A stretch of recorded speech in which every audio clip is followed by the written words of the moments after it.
Buenos días, hermanos. Amén. Nos sentimos contentos en la casa del Señor hoy domingo. Agradecemos sus bondades. Él nos está permitiendo este instante precioso de vida. Para Él la gloria. Saludamos a las personas que nos ven por este medio. Les damos la cordial bienvenida a este servicio. Sí, familiar, amigo, que nos ves, que nos escuchas por este medio. Desde principios de este año 2026, que va llegando a fin el primer mes, les sigo exhortando a ustedes, Señor, que encuentren el camino verdadero que lo ha mostrado solo el Señor Jesús. Él te dice, ahora estás a tiempo, puedes llegar a los pies de Jesús. Si tú te arrepientes, puedes transformar tu vida en este mundo caótico. Sí. Mi corazón ya a esta altura de la vida se siente agradecida al Señor y siempre le alabaré mientras viva. Y también les exhorta porque sabe que el único camino es ese, Cristo Jesús. Mañana será muy tarde. Familiar, amigo, te animo a hacer esa decisión de fe.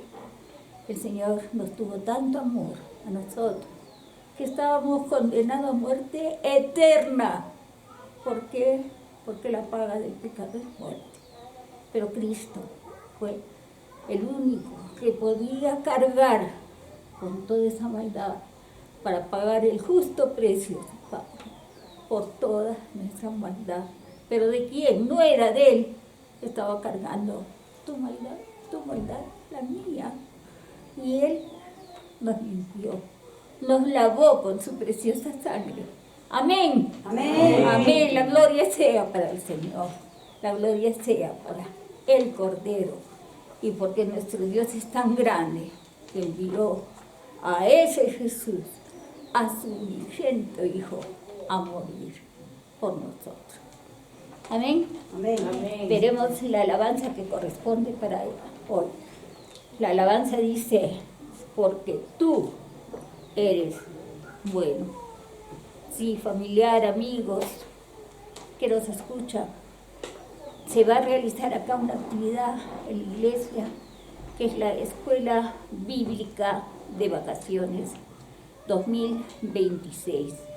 Sus oraciones para que niños de Pincha, Cayabayauri, Yaullo, Buenos Aires, alrededores de Chupaca, puedan venir. Hermano, te exhorto que invites niños, porque de los tales es el reino de los cielos. Y gracias por el apoyo de líderes humanos que están haciendo posible, y toda la congregación en pleno, esta actividad, primera actividad de la iglesia. La ponemos en tus manos, Señor divino. Sin ti nada somos. Y todo, Señor, para tu gloria y tu honra. Entonaremos entonces, porque tú eres bueno, porque tu misericordia siempre estará conmigo. ¿Nos acompaña?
Porque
buenos días, hermanos. Amén. La Iglesia Bautista Manuel Chupaca les da la bienvenida en el nombre de nuestro Señor Jesucristo. Y también saludamos a nuestros amigos, hermanos, que nos siguen a través de las redes sociales. La prédica de este domingo titula Cuando el mal tiembla ante la luz. La semana pasada hemos visto una prédica importante acerca de cómo el Rey, es decir, Cristo, había sido amenazado incluso desde que ya había nacido.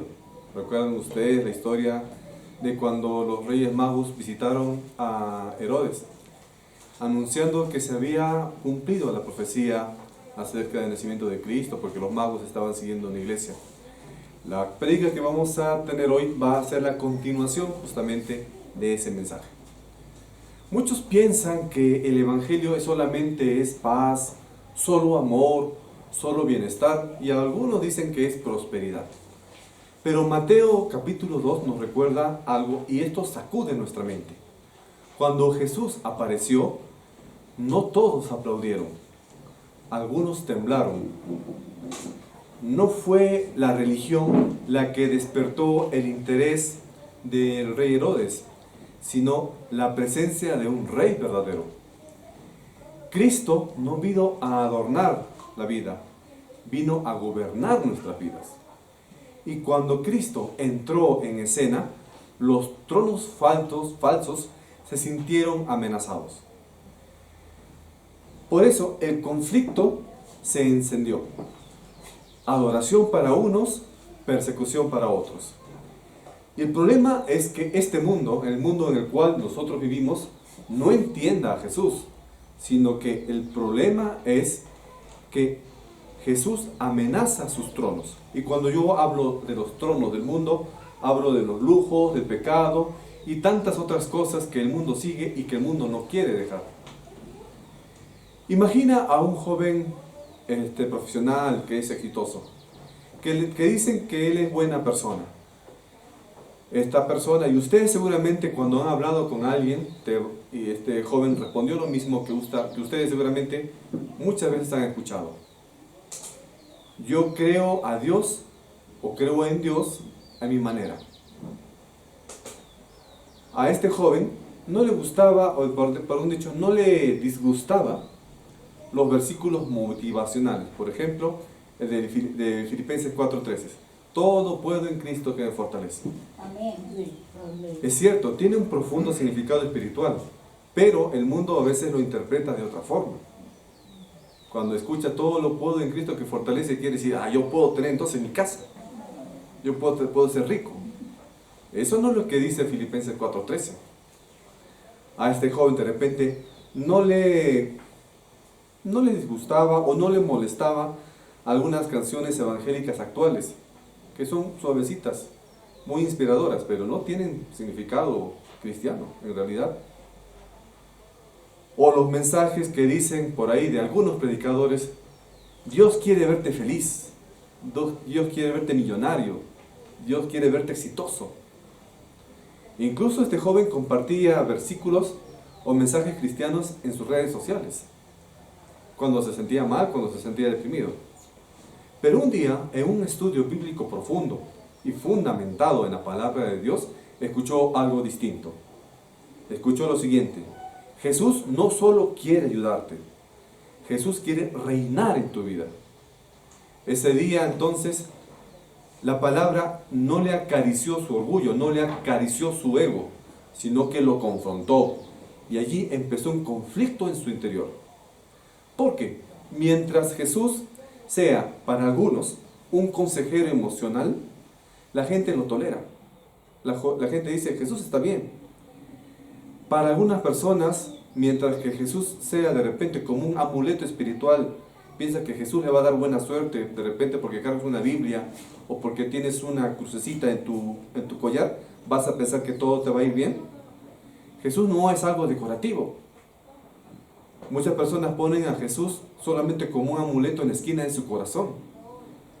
Pero cuando Cristo se quiere presentar como Rey en tu vida, ¿qué va a hacer? Te va a pedir las llaves. ¿Pero qué llaves te va a pedir Jesús? La llave de tu dinero, la llave del placer o de los gozos que tú quieres experimentar, la llave de tu lengua, la llave de tu carácter, la llave de tus relaciones secretas, la llave de tu orgullo, la llave de tu identidad. En resumen, Jesús no solamente te quiere salvar, sino que quiere reinar en tu vida. Es decir, quiere gobernar tu vida. Por eso, Él te va a pedir, el Señor te va a pedir las llaves de tu yo. ¿Qué pasó con este joven? Empezó a experimentar algo extraño. Estaba confuso.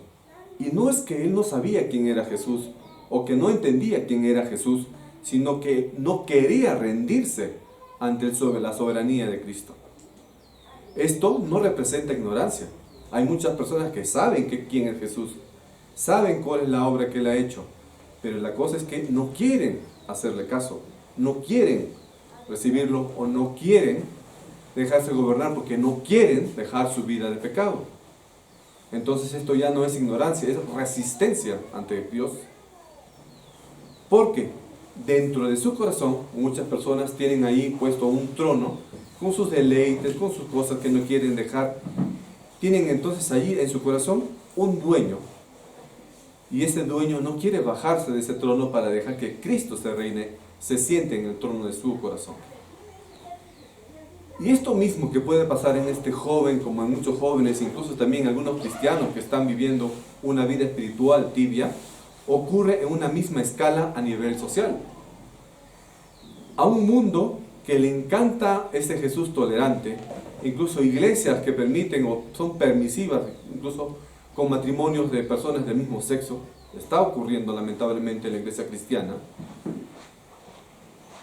Un Jesús tolerante ya no les incomoda, pero les incomoda un Cristo que diga, yo soy la verdad, porque ese Cristo no solamente consuela, ese Cristo no solamente fortalece, sino que ese Cristo también quiere gobernar en nuestras vidas.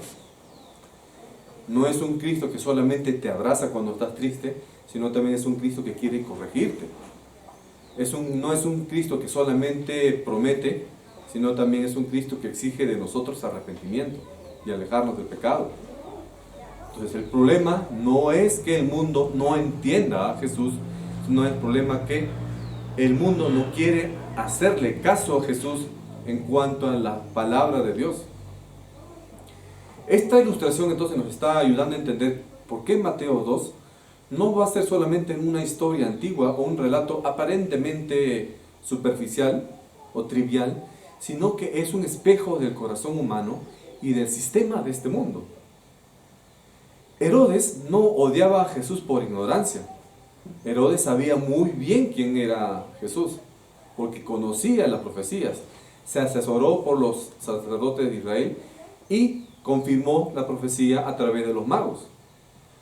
No era falta de información, era temor a perder el control de todas las cosas que tenía el rey Herodes. Y ese mismo conflicto se ve hoy en día. Cuando Cristo se presenta como rey, los tronos falsos tiemblan. Vamos a ver entonces en el pasaje que vamos a leer en esta mañana, en Mateo 2, del versículo 13 al 23, cómo la luz de Cristo va a desenmascarar al mundo.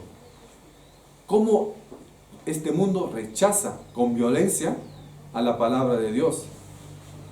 Cómo Dios quiere gobernar aún en medio de este caos y cómo el Rey verdadero va a vencer a las tinieblas con humildad. La primera lección que quiero compartir con ustedes en esta mañana, en este domingo, es la siguiente. La luz de Cristo desenmascara el trono del mundo.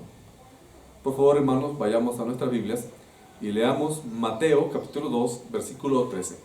La palabra nos dice: después que partieron ellos, he aquí, un ángel del Señor apareció en sueños a José y dijo: levántate y toma al niño y a su madre, huye a Egipto y permanece allá hasta que yo te diga, porque acontecerá que Herodes buscará al niño para matarlo. Para ponerlos un poco en contexto histórico y hacer un enlace con la prédica de la semana pasada, recuerden ustedes que los magos habían visitado a Herodes porque habían visto una estrella que anunciaba el nacimiento del Mesías y que éste iba a ser rey de Israel. Herodes en ese tiempo era el rey.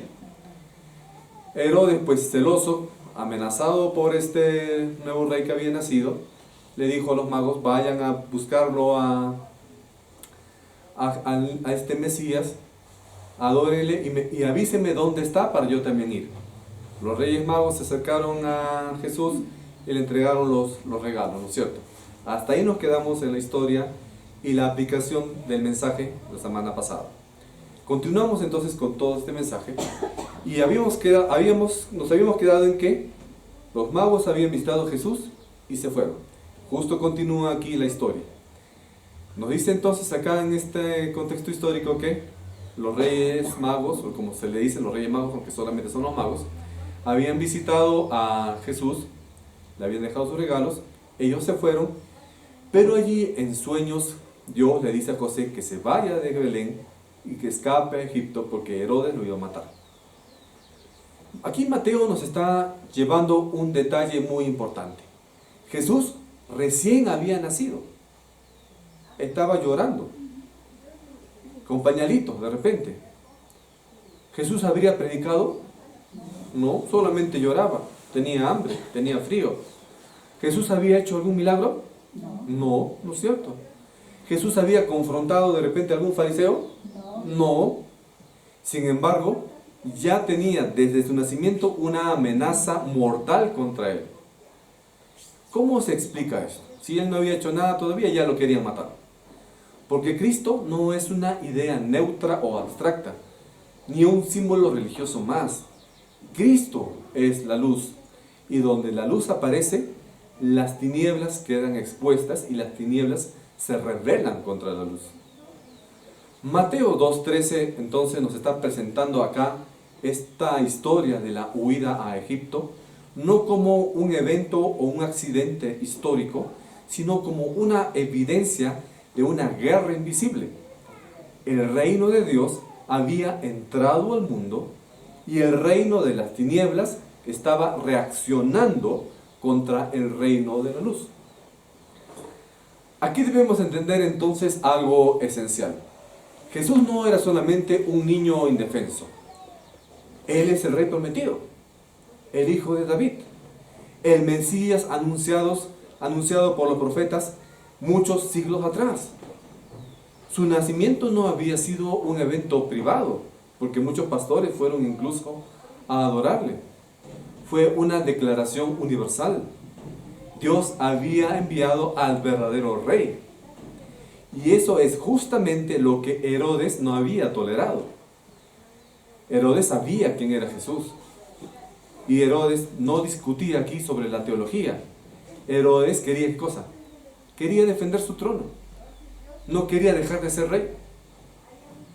Entonces, no es que Herodes no entendía el significado del nacimiento de Jesús, porque él lo entendía, por el contrario, demasiado bien. Por eso, Herodes se turbó, se preocupó, se llenó de miedo, se volvió violento. Con solamente la presencia de Cristo, desenmascaró el trono de este mundo y reveló que había un poder ilegítimo ocupando allí el trono del reino de Israel, que le correspondía a Jesús. Y aquí está el punto central de este versículo. El verdadero conflicto no es político, no es social, no es humano. El conflicto verdadero que existe en este planeta es espiritual. Herodes representa más que un gobernante paranoico medio loco por perder su trono. Representa el sistema humano que vive sin Dios, que reina en este mundo sin rendición, que controla sin temor del cielo. Pero detrás de ese sistema del mundo también opera una fuerza más oscura, el enemigo de las almas, Satanás y todos los demonios. Ellos odian a Cristo porque saben lo que Cristo venía y viene a hacer. No es aquí que se trata de un choque de religiones o de espiritualidad.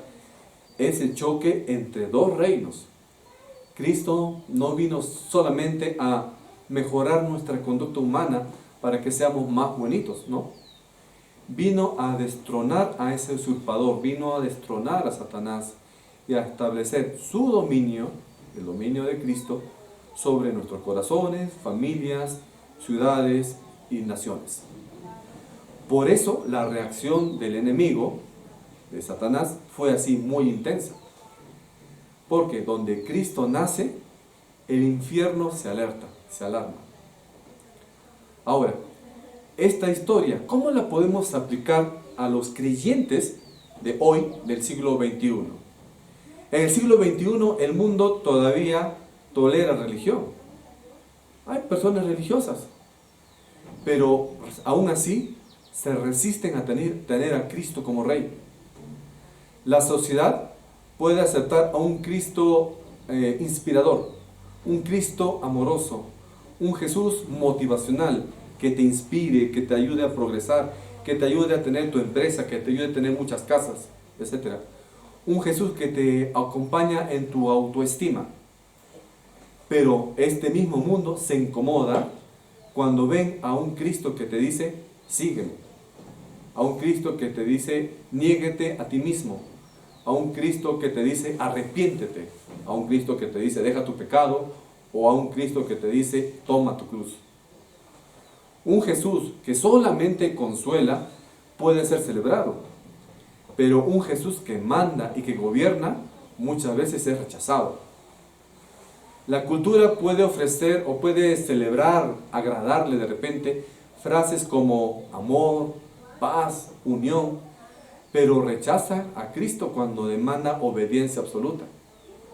Porque Cristo está amenazando los tronos modernos, el trono del ego, el trono del placer, el trono del dinero, del orgullo o de la autonomía moral. Y cuando alguien decide seguir a Cristo de verdad, se activan todas las tensiones contra esa persona. Cuando tú decides de verdad seguir a Cristo, obedecer a Cristo y no dejarte llevar por el mundo, van a empezar ¿qué cosa?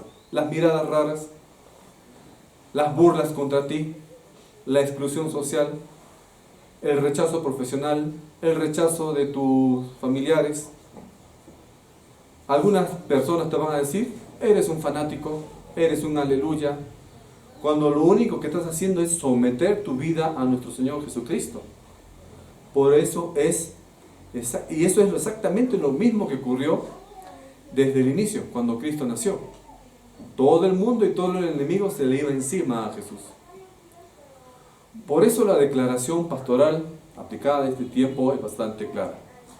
No te asombres si empiezas a seguir a Cristo, si empiezas a trabajar para la obra del Señor. No te asombres si te persiguen, si te rechazan, si se burlan de ti, si te fastidian. Porque Cristo mismo fue perseguido. Ahora, ustedes dirán, ¿Cristo fue perseguido desde que empezó su ministerio? ¿O el sufrimiento de Cristo empezó cuando lo crucificaron? No. Ya hemos visto que Cristo fue perseguido desde que nació. Desde que estaba en la cunita, chiquitito, bebito, cuando no podían hablar, ni siquiera tenía la fuerza humanamente para hacerle daño a alguien, ya lo querían matar, ya estaba siendo perseguido. Con mayor razón nosotros, si empezamos a hacer la obra del Señor. No te desanimes, no digas, pero ¿por qué me está pasando? Si a Cristo mismo le pasó desde que era bebé. Amén. Ahora, si tu fidelidad a Cristo provoca resistencia, no significa que estás mal. Muchas veces significa que tu luz está empezando ¿a qué? A alumbrar donde antes había tinieblas. Ahora recuerda, Cristo no vino solamente a darte paz. Cristo vino a ser Rey. Cristo dijo que por seguirle a Cristo vamos a nosotros también sufrir persecución, insultos. Porque cuando el Rey llega, ningún trono falso va a quedarse cómodo. Cuando tú vas a alumbrar con la luz de Cristo en tu salón de clases, en tu trabajo, todos los que te rodean, que están en tinieblas, van a saltar contra ti. Y no te asombres. No te asombres si por alguna razón te fastidian en el trabajo. No te asombres si por alguna razón te insultan en la escuela o en el colegio o en la universidad. No te asombres porque tu familiar te rechaza y ya no te quiere invitar a fiestas. Es el resultado de seguir a Cristo. La segunda lección es la siguiente. El odio del mundo contra Cristo se vuelve violencia contra inocentes. Ahora revisemos Mateo. Saltamos al versículo 16 al 18. La palabra nos dice: Herodes entonces, cuando se vio burlado por los magos, se enojó mucho y mandó matar a todos los niños menores de 2 años que había en Belén y en todos sus alrededores, conforme al tiempo que había inquirido de los magos. Entonces se cumplió lo que fue dicho por el profeta Jeremías cuando dijo: Voz fue oída en Ramá, grande lamentación, lloro y gemido. Raquel que llora a sus hijos y no quiso ser consolada porque perecieron. Y acá está lo que la iglesia de al frente celebra como el Día de los Inocentes, aparentemente el 28 de diciembre, que no hay base bíblica para esa fecha, pero se asocia con esa festividad. La matanza de los niños en Belén y todos sus alrededores fue real, ordenada por el rey Herodes. Mateo 2, 16 al 18 nos está mostrando una escena que no se puede suavizar. Herodes, frustrado por no poder asesinar a Jesús para poder controlar la situación y así evitar perder su trono, ordena la muerte de todos los niños en Belén. Y acá el texto no describe solamente un exceso de poder, muestra la lógica del pecado cuando se siente amenazado. Ahora, Herodes no logró tocar a Mesías, no logró tocar a Jesús porque escapó, pero desató su furia contra quienes no podían defenderse, contra los pequeños niños menores de 2 años. Y Mateo acá cita a profeta Jeremías, que escribió esta profecía más o menos unos 500 a 600 años antes del nacimiento de Jesús. Voz fue oída en Ramá, grande lamentación, Raquel que llora por sus hijos. Esto representa el dolor de mamás reales, lágrimas reales y una injusticia verdadera. Aquí la palabra nos está revelando una verdad espiritual profunda. El odio contra Cristo nunca se queda solamente en ideas. Tarde o temprano se va a expresar en violencia, abuso y destrucción. Por eso hay muchos misioneros ahora que están siendo asesinados en países musulmanes, por ejemplo. Sin embargo, lo más serio para nosotros es entender que este episodio no es algo que solamente se quedó en el pasado. Es un retrato del mundo actual sin Cristo. Cuando el rey humano rechaza al rey verdadero, no queda en un punto neutro, se degrada. La Biblia nos enseña aquí que el pecado no es estático, el pecado crece, el pecado se expande y el pecado muchas veces también se radicaliza. Por eso debemos decirlo con claridad. Cuando Cristo es rechazado, el pecado no se calma, el pecado por el contrario se desborda. Esa es la misma dinámica que vemos hoy en nuestras sociedades. Cuando una cultura deja de lado a Cristo, cuando una cultura aparta a Cristo de su dirección, suele decir, por ejemplo, esto no es odio, es progreso, no es rebelión, es libertad, no es pecado, es una elección de vida. Pero la historia demuestra lo contrario. Cuando quitamos a Dios de nuestro camino, cuando quitamos a Dios de nuestras leyes, cuando quitamos a Dios de nuestros gobiernos, no nos volvemos más humanos, nos volvemos más brutales. Porque sin Cristo va a desaparecer el fundamento del valor de la vida. Si la vida no es creación de Dios, entonces se vuelve negociable. Cuando aprobamos el aborto, por ejemplo, estamos dándole un rechazo completo al Creador. Si no hay juez justo, entonces el poderoso, los gobiernos van a imponer su voluntad y van a hacer lo que quieran con la población. Y lo malo es que no solamente es cuestión del gobierno, es cuestión de la misma gente. La gente está pidiendo leyes en contra de Dios. Hay un dicho popular: la voz del pueblo es la voz de Dios. Es de lo más falso que puede haber, porque el pueblo tiene un corazón con maldad, y en el corazón de maldad no puede reflejarse la palabra de Dios. Entonces, si no existe esta verdad absoluta, la moral se va a convertir en una opinión solamente, una opinión marcada por maldad. Por eso la violencia y el descarte se normalizan, y se normaliza hasta en lo más común.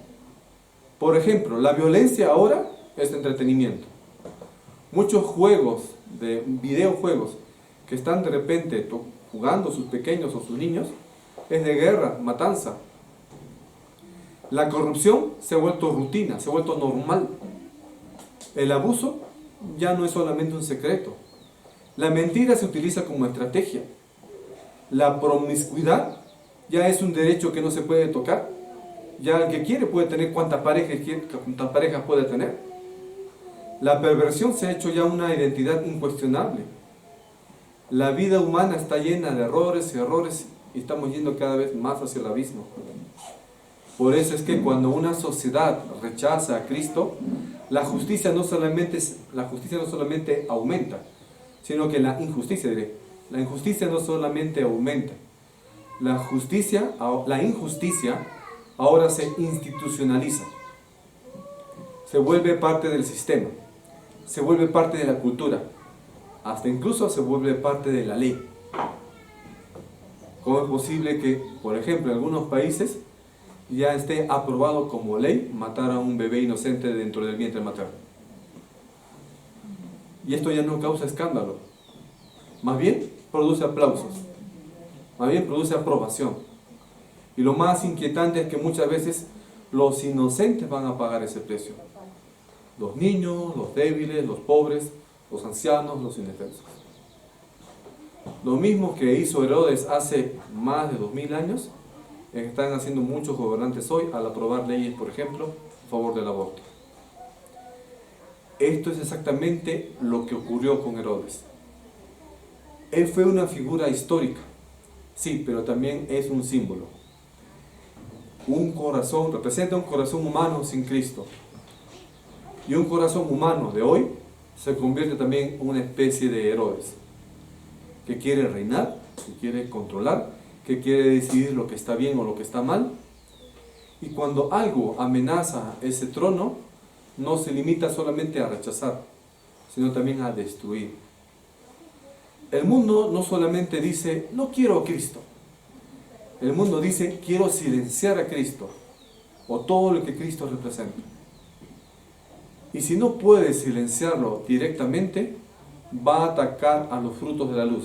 Ataca a la verdad, ataca a la pureza, ataca a la familia, a la conciencia o a la inocencia. Pero el cristiano debe ver más allá.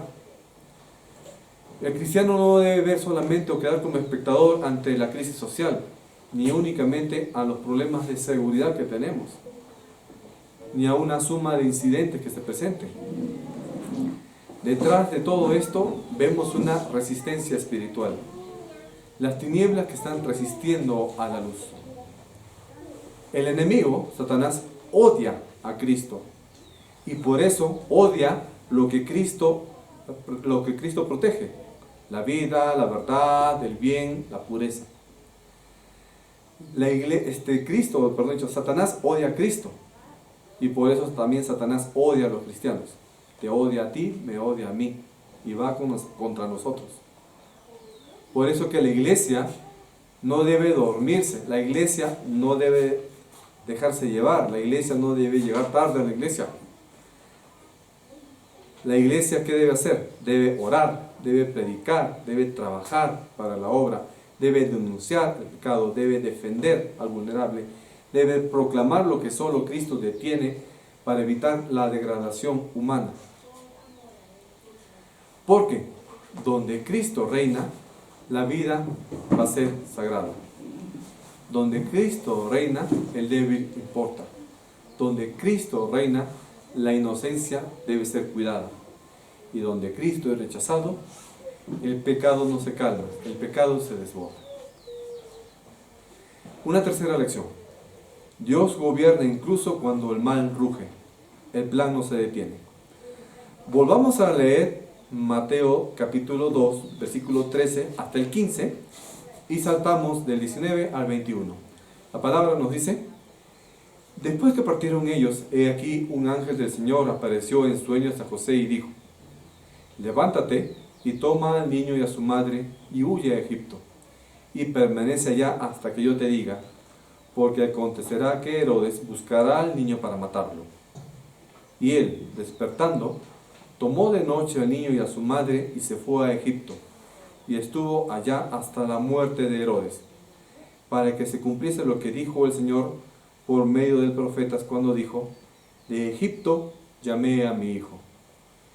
Pero después de muerto Herodes, he aquí, estás en el 19, pero después de muerto Herodes, he aquí, un ángel del Señor apareció en sueños a José en Egipto, diciendo: levántate, toma al niño y a su madre, y vete a tierra de Israel, porque han muerto los que procuran la muerte del niño. Entonces él se levantó, y tomó al niño y a su madre, y vino a tierra de Israel. Mateo 2 acá nos está enseñando una verdad que sostiene nuestra alma en tiempos oscuros. Aunque el mal ruja con fuerza, Dios está reinando. Herodes parecía tener poder, parecía tener influencia y a través de su acto violento poder controlar todo. Pero el texto revela acá quién está dirigiendo realmente la historia. Dios intervino, Dios guió el camino, protegió y reencaminó todo. 3 veces aquí en estos versículos vemos cómo el Señor dirigió a José con claridad. Le dijo: levántate y huye, levántate, ve a la tierra de Egipto, levántate y vuelve, etc. Esto nos muestra que el plan de Dios no avanza por casualidades, sino por providencia. Ahora, esto podemos también llevarlo a aplicación personal. Hay momentos donde el creyente siente que todo en su vida pierde el control. Noticias alarmantes, amenazas, pérdida económica, enfermedad, muerte de un familiar, injusticia, presiones, etc. Pero Mateo 2 está aquí afirmando que el pueblo no camina a ciegas. El Señor sabe cuándo moverte, cuándo esperarte, cuándo cerrarte una puerta o cuándo abrirte otra. Concéntrate aquí. Olvídate de tu celular, olvídate de otros problemas de tu vida. El Señor sabe cuándo moverte, cuándo esperarte, cuándo cerrarte una puerta y cuándo abrirte otra. Amén. Repetimos nuevamente esa frase. La seguridad no está en un lugar, está en la obediencia a Cristo. José no tenía mapas proféticos. José no sabía lo que iba a pasar. Todo le fue anunciado por un ángel y por Dios directamente. Pero lo que tenía José era una dirección diaria para su vida. No tenía la Biblia, pero sí tenía la palabra de Dios directo. Así muchas veces funciona en nuestra vida cristiana. Dios a veces no te da todos los detalles, pero sí te dice cuál es el siguiente paso que tienes que dar. Una segunda aplicación sería una que se aplicaría para la iglesia. El mundo parece que está gobernado por un Herodes actualmente. Hablando de Herodes figurativamente, estoy hablando de sistemas que persiguen la fe, que ridiculizan la verdad o que pretenden imponer una moral que no está acorde a la voluntad de Dios. Pero esta historia que hemos visto aquí en Mateo 2 nos está recordando que los enemigos contra la fe cristiana son temporales. Herodes dio órdenes para matar a los niños en Israel, en Belén. Pero Mateo respondió aquí una cosa, que luego ¿qué le pasó a Herodes? Herodes murió. El tirano cayó. El sistema cambió. el poder humano en ese tiempo se disolvió. Pero Cristo siguió vivo. El propósito de Dios siguió avanzando. Y aquí está lo cristocéntrico, hermanos. Jesús no fue preservado por comodidad, sino por misión. El Padre protegió al Hijo porque el Hijo tenía que llegar a la cruz en el tiempo exacto, en el lugar exacto, Amén. para poder salvarnos. Por eso tú también puedes descansar. Lo que Dios determinó para tu vida, ningún Herodes podrá cancelarlo. Amén. Tal vez ruja el mal, tal vez ahí te están distrayendo con un mensaje en el celular, tal vez algo está pasando en tu vida que está amenazándote, que quiere cancelar el plan que tiene Dios para tu vida. Pero el plan de Dios no se detiene. Dios gobierna, Dios guía y Dios cumple. La cuarta lección: Jesús, el Rey humilde, Nazaret como profecía del reino. Ahora revisemos Mateo capítulo 2, versículos 22 al 23. La palabra nos dice: pero oyendo que Arquelao reinaba en Judea en lugar de Herodes su padre, tuvo temor de ir allá. Pero avisado por revelación en sueños, se fue a la región de Galilea y vino y habitó en la ciudad que se llama Nazaret, para que se cumpliese lo que fue dicho por los profetas, que habría de ser llamado Nazareno. La cuarta escena de este pasaje parece sencilla, casi podremos decir hasta logística. José tenía miedo de ir a Judea, pero recibe dirección por parte de Dios a través de sueños y se va a un pueblo que se llama Nazaret. Y finalmente habitó allí. Pero Mateo no lo relata como un detalle sin importancia, un detalle doméstico, sino como una afirmación, una afirmación profundamente cristocéntrica. Y dice ahí Mateo, para que se cumpliese lo dicho por los profetas, que Jesús iba a ser llamado Nazareno. Es decir, el lugar donde fue Jesús y donde Jesús creció no fue casualidad, ya había sido profetizado. Nazaret fue parte de ese mensaje. En el pensamiento humano, un rey, el rey de Israel, ¿dónde debería crecer? ¿O dónde debería haber crecido? En Jerusalén, en un palacio, ¿no es cierto? Rodeado de grandeza, con prestigio, con una preparación pero impecable en política, en ciencias, etc. Pero el Hijo de Dios escogió un camino opuesto. Cristo no se formó en el centro del poder, sino en un lugar, en ese tiempo, insignificante. No se rodeaba de honra humana, sino estuvo en el anonimato durante 30 años. No creció bajo la sombra del aplauso, sino bajo una sencillez cotidiana. Nazaret en ese tiempo era una ciudad sin brillo, era un pueblito. No tenía renombre, por el contrario, Nazaret era despreciada. De hecho, ustedes recuerdan que en los evangelios decían, cuando se enteraron que Jesús había crecido en Nazaret, ¿de Nazaret puede salir algo bueno?, le decían a Jesús. Sin embargo, precisamente de allí se formó el Mesías. Amén.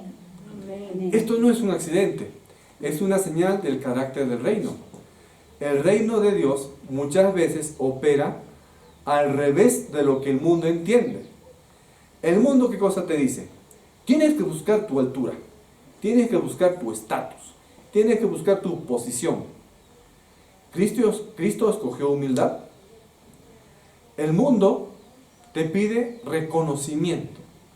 En las redes sociales, ¿qué cosa buscamos? Likes. Quieres que tu Instagram o tu TikTok tenga 1000, 2000, 10,000 seguidores. Cristo acá más bien abrazó el ocultamiento. El mundo valora la influencia. Cuanto más influyente eres mejor, te dice el mundo. Cristo acá se revistió de sencillez.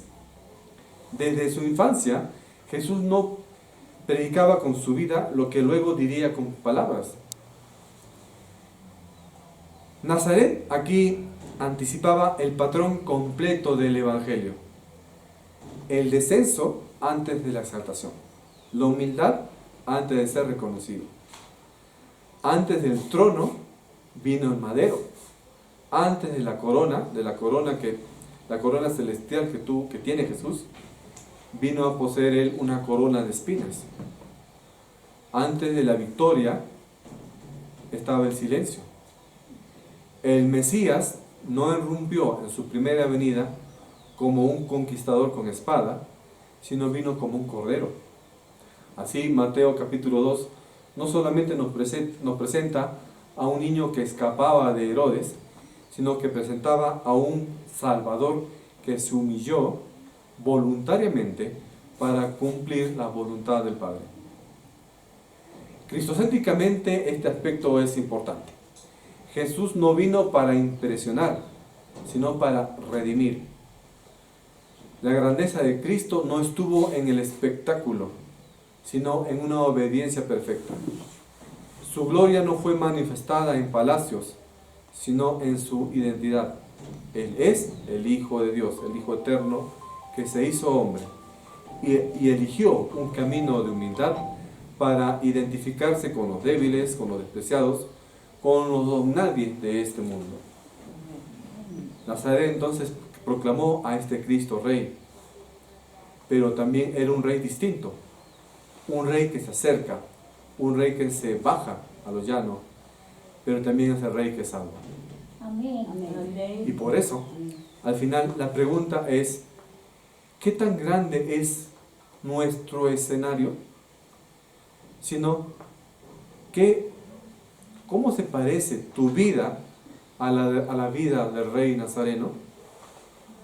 Porque el reino no se demuestra con imagen, sino con semejanza a Cristo. Amén. A manera de conclusión, cuando hemos estudiado aquí Mateo capítulo 2, versículos del 13 al 23, nos debe quedar una impresión profunda. Seguir a Cristo no es caminar en un terreno neutral.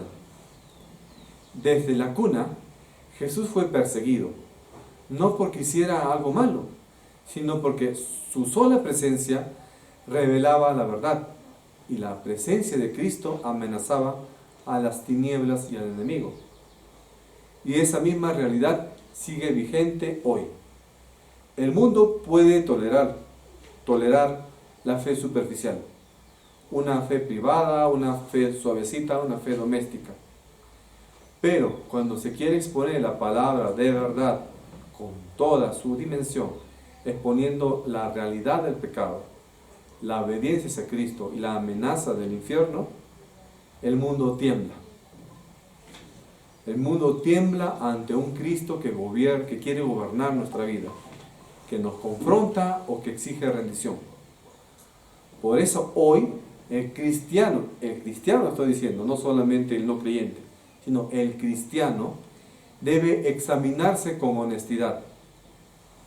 ¿Hemos reducido a Jesús solamente a un consuelo emocional? ¿Solamente buscamos a Jesús cuando estamos tristes, estamos enfermos o tenemos problemas y queremos que nos consuele? ¿Estamos buscando a Cristo solamente como una inspiración dominical? ¿O lo tenemos solamente como un accesorio para nuestra vida, como si fuera un amuleto para que nos dé buena suerte, para que todo nos vaya bien en la vida? ¿O hemos reconocido a Jesús como lo que realmente es, el Rey que debe gobernar nuestra vida en todo aspecto? Porque el Evangelio no es solamente una promesa de paz interior, es un llamado a que Cristo se siente en el trono de nuestro corazón. Y cuando Él reina, muchas cosas van a tener que caer en nuestra vida. Hábitos, ídolos, temores, prioridades, excusas. No que mi carrera, no que mi trabajo, no que tengo que hacer esto, no que tengo que hacer lo otro. Muchas veces llamamos para el ministerio, no tengo tiempo, tengo que hacer esto, tengo que hacer lo otro. Le decimos, vengan temprano a la iglesia, que mi perro se ha enfermado, que tengo que hacer lo otro, no sé. Ponemos mil y otras excusas. Pero, ¿qué estamos haciendo para realmente agradar al Señor? ¿Qué estamos realmente para identificarnos de verdad como creyentes? Pero Mateo 2 también nos está enseñando lo siguiente. Aunque el mal alrededor está rugiendo, y tú sabes muy bien que el mal ruge, y cada vez que avanzamos en estos meses, la maldad se está viendo con más extensión alrededor nuestro. Abres tu celular y ya estás viendo cosas malas ahí. Pero aún así, Dios no está perdiendo el control. El plan de Cristo, cuando Cristo nació, Herodes intentó desbaratarlo, pero no lo pudo. El mismo plan que tuvo Herodes hace 2000 años está viéndose hoy. El mundo y el enemigo quieren deshacerse de Cristo, quieren deshacerse de los cristianos y quieren deshacerse de la verdad de la palabra de Dios. Y este mundo está manifestándose a través de redes sociales, a través de la cultura, como si fueran Herodes modernos. Pero Dios va a seguir sustentando a los suyos, sosteniéndonos, perseverándonos, preservándonos. Y Cristo, ese Rey humilde que creció allí en Nazaret, nos está enseñando que la fidelidad no siempre se va a ver en escenarios grandes. A veces queremos servir al Señor en mega iglesias, con miles de congregantes, pero podemos servir muy bien en iglesias pequeñas como la nuestra. Y a veces allí en iglesias pequeñas se ve justamente con mayor fervor la obediencia. Y eso no tiene que ser una llama que no debe apagarse en nuestra iglesia, ni en las iglesias pequeñas. Así que nosotros como creyentes no nos debemos sorprender ante las tensiones que podemos experimentar. Si se burlan de ti, si te agreden, si te insultan, si te rechazan por ser cristiano, incluso hasta tu papá o tu mamá, tu persona más querida, te rechaza por ser cristiano, son evidencias de que la luz en Cristo está alumbrando en ti.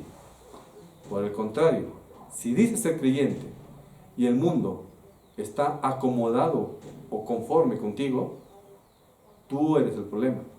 Significa que te estás amoldando a las tinieblas. En este mundo, no busques los aplausos, busca la semejanza a Cristo. Y cuando sientas que el mundo se oscurece, recuerda esto: las tinieblas no vencen a la luz. El Rey vive, Cristo avanza, y tu esperanza está segura en Él. Amén. Amén. Oremos, hermanos. Bendito Padre Celestial, gracias Señor te damos en esta mañana por tu mensaje y por tu gran amor que tú has dado hacia nosotros al haber enviado a Jesús para salvarnos, Señor. Él se hizo un bebé pequeño, inofensivo, inocente, pero vimos que el mundo ya desde su nacimiento estaba amenazándolo, porque la luz vence las tinieblas y las tinieblas reaccionan. Hoy, Señor, nosotros vivimos esa misma experiencia. Al querer compartir la palabra, vemos la reacción del mundo que quiere ir contra nosotros.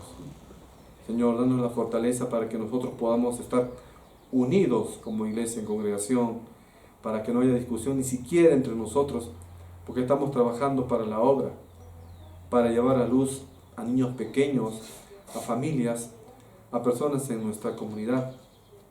Guíanos, Señor, en ese camino para proclamar tu luz y vencer esas tinieblas. Susténtanos, provee de lo que necesitamos para seguir trabajando para ti. Guía nuestros corazones, quita de nosotros, Señor, cualquier tipo de rastros de la persona antigua que hemos dejado, que podamos renovar nuestra mente y corazones para seguir trabajando en unión y en comunión para ti. Amén. Padre Celestial, escucha también las oraciones de las personas que nos oyen. Ellos pueden sentirse atribulados por una u otra razón. Dale la fortaleza o la salida, Señor, que ellos necesitan. Guíanos siempre, Padre Celestial. Para ti sea la honra y la gloria, en el nombre de nuestro Señor Jesucristo. Amén. Amén.